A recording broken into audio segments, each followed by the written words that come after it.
pesos! Umpisahan na natin ang Ebat agad! Get ready, TikTok clock! Happy time now! Practice muna tayo ng isa. 1, 2, 3, go! Eba, Adan, energy! Eba, Adan! 1, 2, 3, go! Eba, Adan!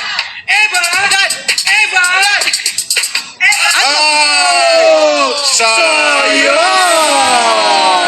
Huwag ka magalan! Pero malamang 500 pesos! Ito na yun. Eba! Sayang! Okay lang yan. Kailangan talaga energy dito. Energy! Iwas natin to. Oh, alam nyo, madalas natatalo dito yung malamya. Kaya naman, energy! Eba! Adan! Ay! Adan! Eba! Adan! Eba! Adan! Eba! Adan! Adan! Oh! Magalang ka na ba?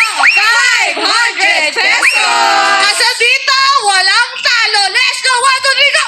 Nagpasiklaban ng ilan sa mga pinakamahuhusay na singers ng bansa.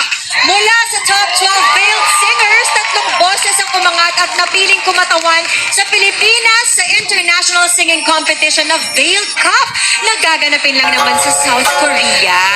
And today is... 에? 에? 에? 에? 에? 에?